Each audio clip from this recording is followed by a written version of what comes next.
Assalamualaikum warahmatullahi wabarakatuh. Perkenalkan, saya Sarah Talia dari Fakultas Matematika dan Ilmu Pengetahuan Alam, Program Studi Pendidikan Biologi, NIM 13046222076. Mendengar atau membaca kalimat identitas nasional bukanlah lagi hal yang asing bagi kita, terlebih lagi pada kata identitas. Sebagaimana yang kita ketahui, identitas merupakan tanda atau ciri yang melekat pada seseorang. Contohnya saja pada diri kita sendiri. Apa sih biasanya identitas dari manusia itu? Biasanya identitas dari manusia itu yang pertama adalah yang paling penting, nama. Nama akan menjadi tanda yang akan membedakan orang tersebut dengan orang yang lainnya. Kemudian kedua, kepribadian.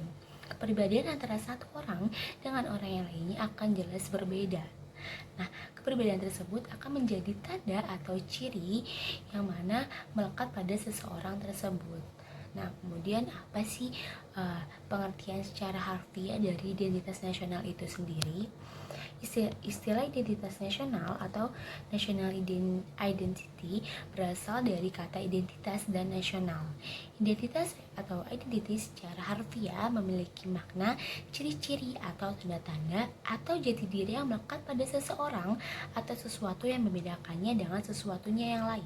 Sedangkan kata nasional atau nasional merupakan identitas yang melekat pada kelompok-kelompok yang lebih besar yang diikat oleh kesamaan-kesamaan, baik dari segi fisik, contohnya seperti budaya, agama, bahasa, maupun dari segi non-fisik, contohnya seperti keinginan, tujuan, maupun cita-cita. Setelah kita mengetahui pengertian dari kata identitas itu sendiri, kemudian pengertian secara harfiah dari kalimat identitas nasional, nah kita akan lanjut membahas tentang apa saja sih unsur-unsur dari identitas nasional itu sendiri. Nah, dikutip dari buku Bapak Ujang Chandra, di sana beliau menuliskan dalam bukunya, yaitu menurut Ubaidillah, secara umum terdapat beberapa unsur yang menjadi komponen identitas nasional. Di antaranya, yang pertama ada pola perilaku. Pola perilaku adalah gambaran pola yang terwujud dalam kehidupan sehari-hari. Contohnya saja adat istiadat, budaya, dan juga kebiasaan. Nah, kebiasaan ini berupa seperti ramah tamah, hormat kepada orang tua, dan juga gotong royong. Hal-hal tersebut merupakan salah satu identitas nasional yang bersumber dari adat istiadat dan budaya turun-temurun. Kemudian yang kedua ada lambang-lambang. Lambang-lambang adalah sesuatu yang menggambarkan tujuan dan juga fungsi negara. Lambang ini biasanya dinyatakan dalam undang-undang, misalnya bendera, bahasa, dan juga lagu kebangsaan. Lalu yang ketiga ada alat-alat perlengkapan. Alat-alat perlengkapan adalah sejumlah perangkat atau alat-alat perlengkapan yang digunakan untuk mencapai tujuan yang berupa bangunan atau peralatan dan juga teknologi. Misalnya bangunan candi, masjid, gereja, pakaian adat, teknologi bercocok tanam, dan juga teknologi seperti kapal laut, pesawat terbang, dan lain-lainnya. Kemudian yang keempat itu ada tujuan yang ingin dicapai. Nah, tujuan yang ingin dicapai ini bersumber dari tujuan yang bersifat dinamis dan juga tidak tetap, seperti budaya yang unggul dan juga prestasi dalam bidang tertentu. Setelah menjelaskan tentang unsur-unsur identitas nasional, kemudian saya memilih unsur identitas yang pertama, yaitu pola perilaku, untuk mendeskripsikan salah satu provinsi yang memiliki keunikan, yang mana keunikan tersebut akan dijadikan sebagai identitas nasional. Menurut saya, salah satu pola perilaku di masyarakat Indonesia yang terdapat di salah satu provinsi adalah ogoh-ogoh.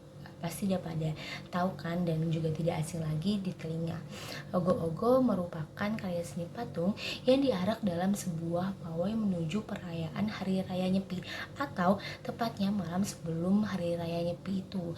Nah, ogoh-ogoh ini bagi umat Hindu khususnya menjadi tradisi atau adat istiadat yang turun-temurun bagi masyarakat di Bali.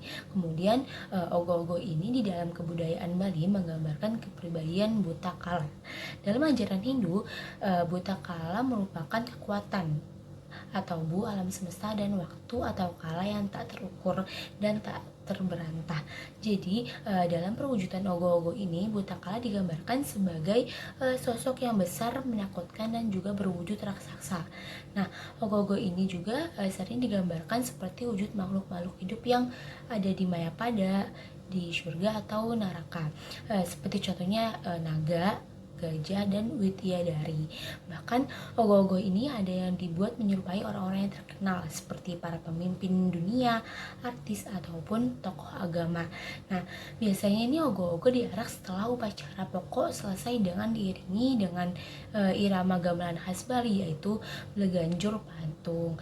Nah, sekian penjelasan saya terkait tentang pengertian umum identitas nasional, kemudian unsur-unsur identitas nasional, dan juga memilih salah satu unsur-unsur identitas nasional untuk mendeskripsikan salah satu provinsi yang memiliki keunikan, yang mana keunikan tersebut akan dijadikan sebagai identitas nasional. Sekian dari saya, mohon maaf apabila ada kekurangan. Wassalamualaikum warahmatullahi wabarakatuh.